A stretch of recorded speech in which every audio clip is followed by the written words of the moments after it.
Before we even get into the heavy stuff today, I just have to say, my dog gave me the most profound look of betrayal this morning. Oh, no.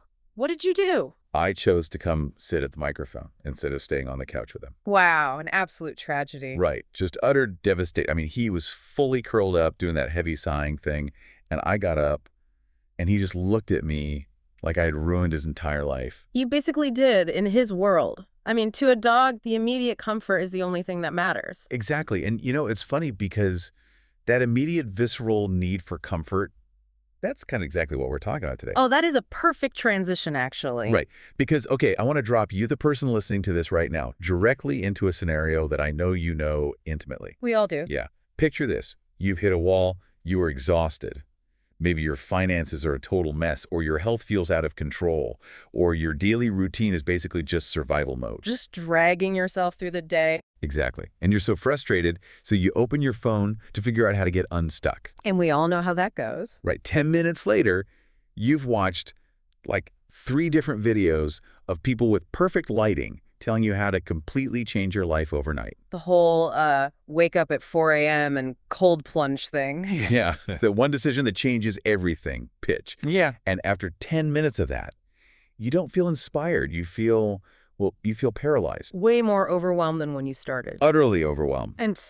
And cynical. And that paralysis, I mean, that is the defining emotional state of our culture right now. It really is. We live in an ecosystem that is structurally set up to sell you the viral moment. The sudden glow up. The overnight success. Right. We're fed this narrative that someone quits their corporate job on a Tuesday, and by Thursday they're a millionaire living in a cabin, totally enlightened. Which is statistically highly improbable. Highly. But we buy into it. We're sold this idea that if we can just find the right hack, the universe will just click into place and all our friction will vanish. We're basically waiting at the arrivals terminal for a magical train that's just never coming. Never. But, and I think this is so important, we can't just shame ourselves for falling into that trap. No, absolutely not. Because if we look at why you crave that breakthrough, it almost always comes from a place of real pain. Yeah, a really valid exhaustion. Exactly. When you are struggling to make rent, or your body is hurting, or you're just profoundly lonely, you don't want to hear about a 10-year plan. No, you want the pain to stop today. Right now. You want the giant leap because carrying the reality of your day-to-day life just feels too heavy for one more month. So that urgent need, it's a survival reflex. It is. But the tragedy of it is that the survival reflex completely blinds us to how a real sustainable life is actually built. Because we start believing that transformation is a single event. So the core question that we really want to tear apart in this deep dive is this. What if the most important thing you are building is not a dramatic breakthrough, but a life that simply gets better over time? The quiet accumulation. Yes. Welcome, listeners, to another deep dive on vibrations and manifestations. I'm Alicia. And I'm Jared. Our mission today is to completely replace the exhaustion of waiting for that magical arrival with the quiet, profound power of the long game. I love that. We're going to unpack how real wealth and deep trust and genuine peace actually work. Yeah. Because they don't arrive, they compound. Which brings us back to that magical train you mentioned earlier. Oh, yes. The Japanese bullet train. Right, the Shinkansen. Because if we really want to understand compounding, like on a physical, structural level, we have to look at how that railway system was built back in the 60s. It's unbelievable engineering. It really is the greatest physical manifestation of compounding systems in the modern world. I mean, it's carried over 7 billion passengers. 7 billion. Yeah, and here's the truly wild part. In over half a century of running, there has never been a single passenger fatality due to a derailment or a collision. Not one. Which, when you think about trains going over 200 miles per hour with thousands of people on them every single day, is just hard to wrap your head around. It defies logic. And the instinct, our cultural instinct, is to look at that train and think, wow, they must have invented a magic engine. Right. Some flashy aerodynamic breakthrough. Exactly. But if you talk to the structural engineers, they'll tell you the speed is an illusion. Wait, what do you mean an illusion? I mean, the real miracle isn't the train itself. The miracle is the dirt beneath the tracks. The unglamorous stuff. The completely boring stuff. The speed is only safe and only possible because of fanatically maintained infrastructure. Okay, break that down for me. Well, first, they didn't just put a fast train on old tracks. They built an entirely new network dedicated solely to this train, so there was no friction from slower freight trains. Right, they cleared the path. Yes. But the really amazing part is the automated control system. It's basically a nervous system for the railway. I love that analogy. Because at 200 miles an hour, human reaction time is completely useless. A driver can't see a signal and hit the brakes in time. It's too fast. Way too fast. So the engineers build a system where the speed limits and braking commands are sent electronically straight through the physical tracks into the driver's cab. So if it goes too fast around a curve. The system automatically brakes. It doesn't rely on human willpower or motivation. The system handles it. And they maintain those tracks obsessively, right? Obsessively. Every night after the passenger trains stop, they run diagnostic trains. They use lasers to measure the track down to the millimeter. Wow. Because if the crushed stone under the track shifts even a tiny bit at that speed, it's a catastrophe. So they built an environment where extraordinary speed became safe through relentless daily maintenance. Okay, I have to push back here a little bit. Go for it. Because look, as an engineering story, that is fascinating. But as a metaphor for human psychology, You think it's too clean. it's way too clean. A Japanese railway has billions of dollars, thousands of engineers, and rigid steel boundaries. It is a closed, perfectly controlled system. And human life is... Human life is utter chaos. Right. I mean, you are one person, I am one person, the listener is one person. You wake up on a Tuesday, your toddler has a fever, your car gets a flat tire, your boss is screaming in an email. Yeah, normal Tuesday. Exactly. Our lives do not look like a perfectly engineered bullet train. So how does this massive rigid infrastructure concept actually translate to someone's messy nervous system or their bank account? That is exactly the right question to ask, and it really gets to the heart of what we're talking about, because you're right, we are not closed systems. We are totally vulnerable to chaos. Right. But that is exactly why the underlying infrastructure matters so much. Think about your chaotic Tuesday example, the toddler, the flat tire. Yeah. If your personal infrastructure, meaning your baseline habits, your sleep quality, your emotional regulation, if that is brittle, that Tuesday destroys you. Oh, completely. You snap at your partner, you order takeout you can't afford, you spiral. Right. The speed of life becomes dangerous. Oof. Wow.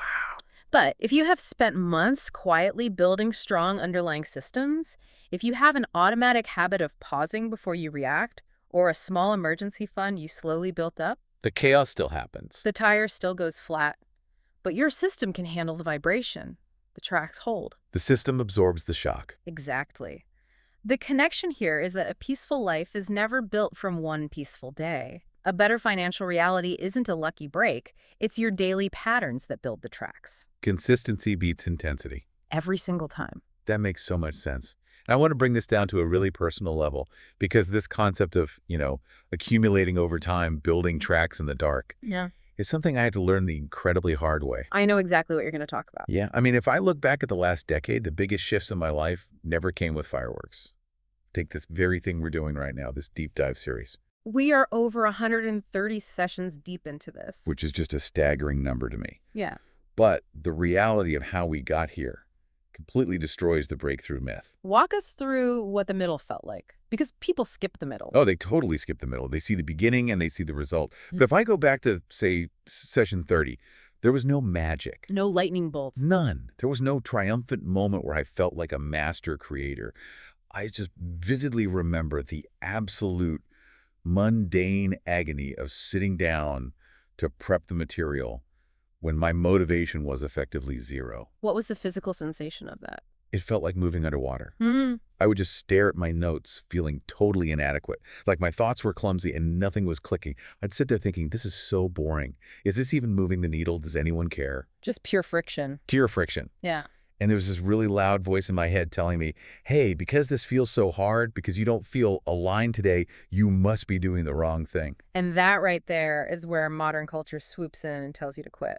We're told that if it doesn't feel effortlessly joyful, it's not meant for you.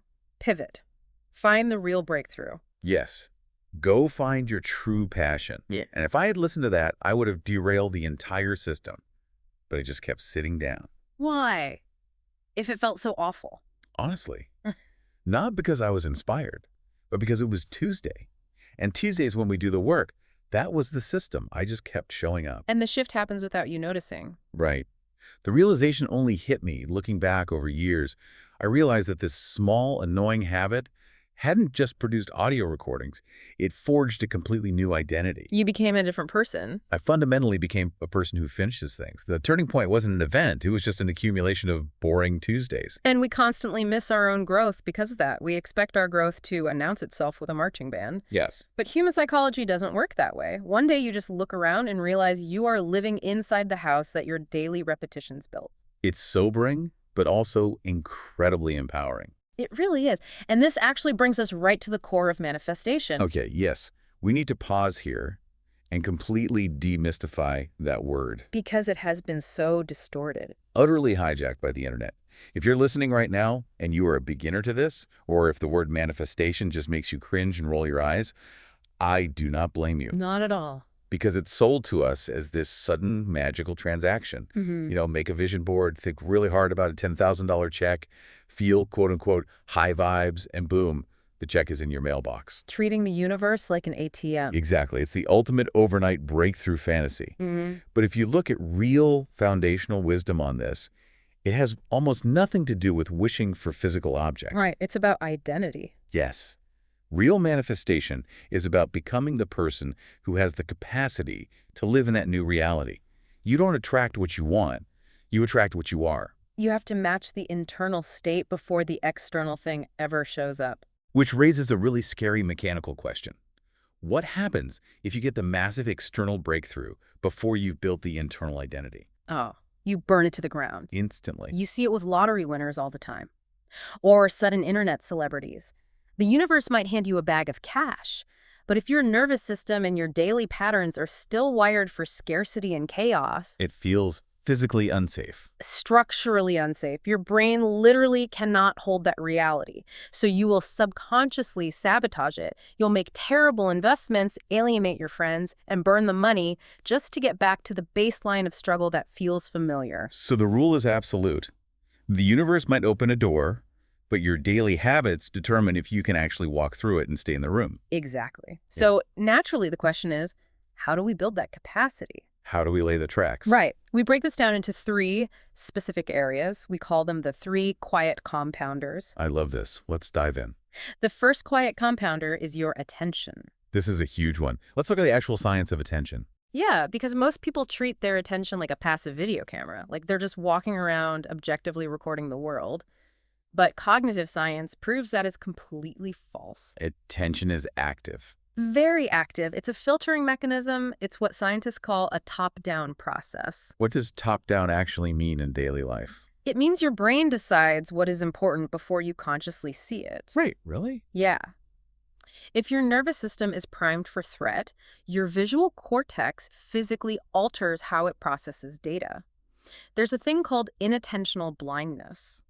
If you're intensely focused on one thing, your brain will edit other things completely out of your visual field to save energy. So you literally cannot see the opportunities around you. You are physically blind to them. Your brain gets millions of bits of data a second. It has to filter it. So if your attention repeatedly, like every single day, returns to scarcity or threat or comparing yourself to strangers online. And your brain adapts to that. Yes. Your brain says, this is the data that keeps us alive. Keep looking for danger. It physically gathers evidence to prove the world is a terrible, lacking place. But the reverse has to be true too, right? Absolutely. If you consistently force your attention toward possibility, toward gratitude, toward moments of actual connection, your perception trains itself to spot those automatically. Over time, you aren't just faking positivity. No, you've biologically rewired your brain's filtering system to highlight opportunities that were always sitting right in front of you. Attention is literally sculpting reality. That is wild. It's powerful. Okay, the second quiet compounder is habits. And we have to look at this differently than just doing chores. Exactly. When people think of habits, they think, I will do 20 push-ups so I get big arms. Right. Highly focused on the physical result. And when their arms aren't bigger, 3 days later, they quit because they completely missed the point. The real power of a habit has very little to do with the physical result in the short term.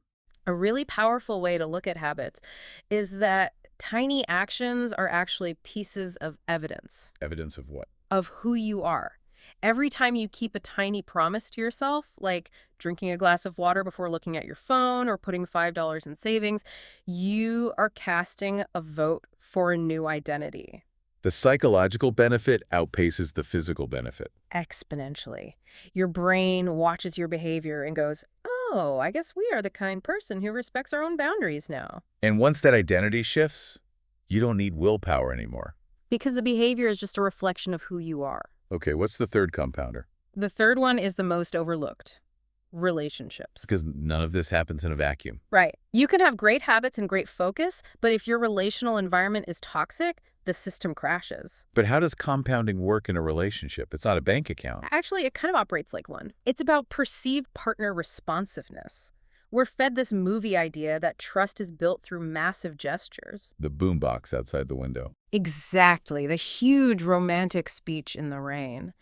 But trust isn't built in those macro moments. It's built in the microscopic moments.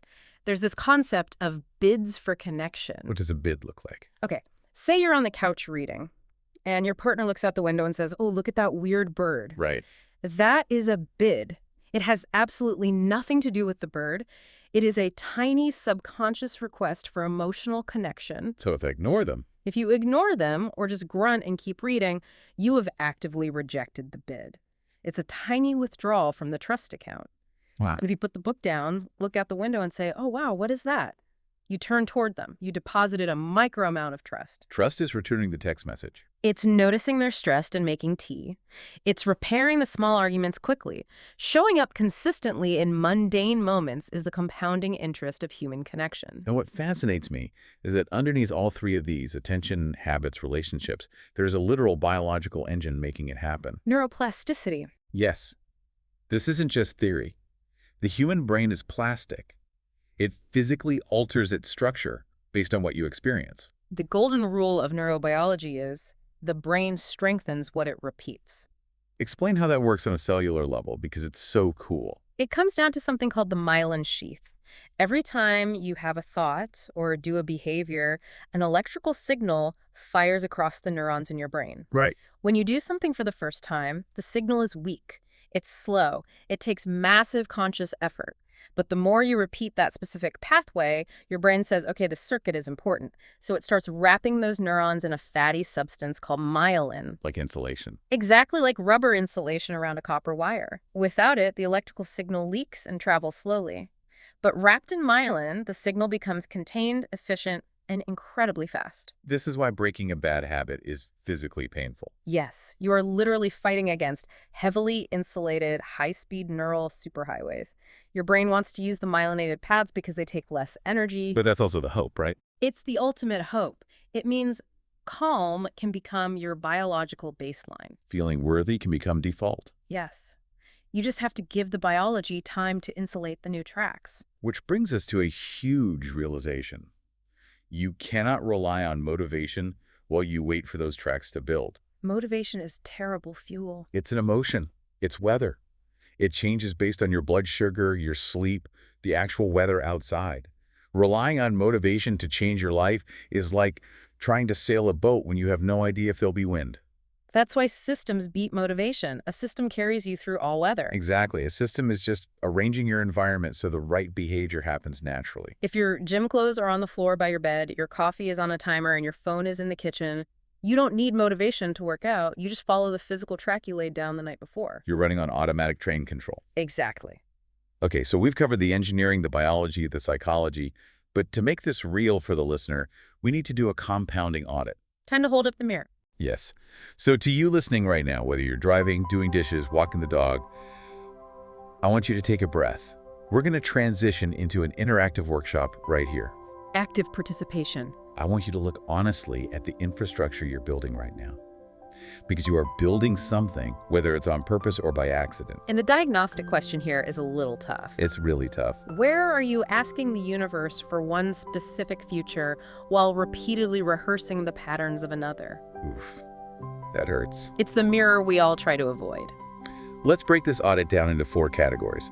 I'm going to ask the questions and just let the answers float up. Don't judge them, don't shame yourself, just collect the data. First step is the attention audit. Where does your attention go first in the morning? The second your eyes open, what does your mind reach for? Do you take 30 seconds to just breathe? Or do you immediately rehearse dread and urgency? Do you grab your phone before your feet even hit the floor to check emails? Those first 5 minutes set the neurological filter for the whole day. If you start with urgency, your brain hunts for urgency until you go to sleep. Okay, next is the habit audit. Ask yourself, what small behavior is actively shaping my identity right now? Look at the things you do without thinking. Like revenge bedtime procrastination. Staying up until 2 a.m. skrilling because you felt like you had no control during the day? Yeah. Is that habit building trust with yourself? Or is it providing daily evidence that you can't honor your own need for rest? Next is the nervous system audit. This is your emotional weather. What state are you rehearsing most often? If you pause and literally scan your body right now, are your shoulders tight? Is your breathing shallow? Are you chronically in fight or flight? Or are you practicing steadiness? Are you allowing yourself to feel safe when there is no actual crisis happening? And finally, the relationship audit. Where are you building trust through consistency? And where do you desperately need repair? Who is getting the absolute leftovers of your attention? Are you expecting this deep, unshakable intimacy with your partner, but only feeding the relationship through distracted text messages? I really encourage you to sit with those questions. Rewind this later, write them down. Honesty is the only way to regain agency over your trajectory. But before we can change that trajectory, we have to deal with the mental block that stops people from actually doing the work. We have to clear the static. Yes, let's enter manifestation debug mode. Because there's a massive glitch in how we approach this, and it's that old belief. I need a huge breakthrough, and I need it right now. That belief is toxic to the long game. It creates so much pressure. It breeds all or nothing thinking. If I don't have time for a perfect 90-minute workout, doing a 10-minute walk is pointless, so I'll just sit on the couch. It makes your nervous system treat ordinary, beautiful progress as a humiliating failure. You pay off one credit card and your brain goes, yeah, but I'm not a millionaire yet. So you actively abandon the exact habits that are quietly building what you asked for. It's like pulling a seed out of the dirt every 3 days to scream at it for not being a tree yet. Huh. Yes. So we have to reframe this. Small, aligned actions compound into meaningful change. A breakthrough is literally just what other people see after a long season of your invisible compounding. The world only notices the bullet train when it hits 200 miles an hour. They didn't see you in the dirt laying the steel tracks. So we are going to help you lay the tracks today. We're installing a micro-practice using something behavioral psychologists call implementation intentions. Goal setting usually fails because it's too vague. I want to be healthier is a terrible goal. Implementation intentions use an if X happens, then I will do Y framework. It offloads the decision from your tired brain directly to your environment. So we are challenging you to make a 30-day choice. Choose one specific habit to reinforce for the next 30 days. But listen to me carefully on this. Make it so small that your nervous system does not rebel. Do not let your ego hijack this. Right. Do not commit to an hour of meditation at 5 a.m. Design a micro habit. After I start my car, I will do 1 minute of dox breathing. Before I open a social media app, I will drink 1 glass of water. Yes. Swallow your pride. Nobody's going to throw a parade because you took 3 deep breaths. Choose the action your future can stand on. Because in aviation, shifting the nose of a plane just 1 degree changes your destination entirely over a long flight. 1 degree of compounding changes your entire biological destination. Okay, to really anchor this into the body, we need to shift gears. We've been very analytical for the last 40 minutes. We need to move this into a felt somatic experience. Let's do a visualization of the compounding process. If you are somewhere safe, if you're driving, obviously keep your eyes on the road, but if you can, just soften your gaze. Take a normal, easy breath in and let a slow breath out. Notice the physical weight of your body right now. Let the frantic urgency of the day just drain out through the soles of your feet. I want us to explore the metaphor of a garden. Imagine you are standing at the entrance of a quiet, enclosed space. It's your space. You step through the gate, and right now, looking around, it is just fresh, dark soil. There are maybe a few small sprouts, but nothing dramatic. No giant trees, just dirt and potential. Let's feel the seasons of this process. Feel the air of early spring. Notice that distinct, rich smell of damp earth after a rain. Imagine kneeling down, feeling the cool dirt. You use a small watering can to water the tiny shoots. You carefully pull a few weeds, trying to steal the light. It only takes a few minutes. You do your quiet work, and you leave. You come back the next day and do it again. The visual feedback is minimal. It requires faith. Now feel the season gently shift into summer.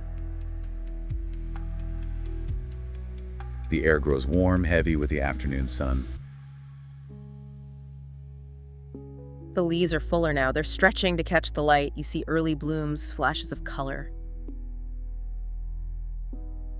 You feel a sense of steady momentum. The daily watering isn't a chore anymore, it's a rhythm. The neural pathways are myelinated. The system is carrying you. Then the air cools. Autumn arrives. The sensory experience changes to a crisp bite in the wind. The leaves turn deep reds and golds.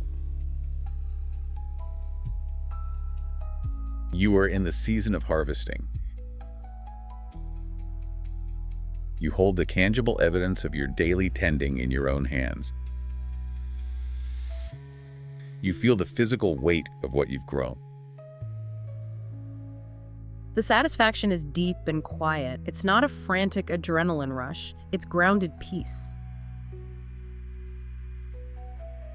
And then comes winter. Frost covers the ground. To an outside observer, it looks like stagnation. But beneath the frost, down in the dark soil, the roots are growing deeper to survive the cold. Biological consolidation. Rest is not a failure, it is a necessity for the compounding cycle. Now let the years pass in your mind's eye. Watch the season cycle over and over. Watch the garden become structurally strong. The paths become well-worn. Tiny saplings are now trees offering deep shade. And a profound realization washes over you. This garden was first a private practice, but it has compounded into an ecosystem. It is now a place where others can step inside and feel safe too. Your private habits have created public shelter. Let that settle in your body. Feel the dignity of tending to something over time. Let go of the overnight breakthrough. Embrace building something real. And as we come back, carry this mantra with you.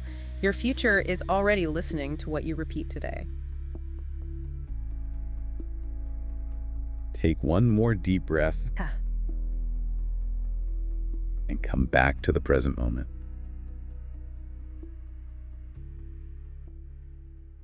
Wow, we covered a tremendous amount of ground today. We really did. We dismantled the illusion of the overnight breakthrough using the Shinkansen blueprint. Speed is only safe when the infrastructure is maintained. The future is not built all at once. It compounds quietly. Your attention compounds, your habits compound, your nervous system states compound. So the pressure is off. You do not have to change your entire life by tomorrow morning. You just have to change the next small choice. Commit to that 30-day choice. Put a sticky note on your mirror. And this brings us to a beautiful transition point, because we've spent this whole arc focusing on individual agency habits, money, nervous systems, the mechanics of life building. But if we zoom out, a much deeper truth emerges. You can have perfect habits and a flawless bank account, and still feel profoundly, desperately alone. Because we don't just want isolated success.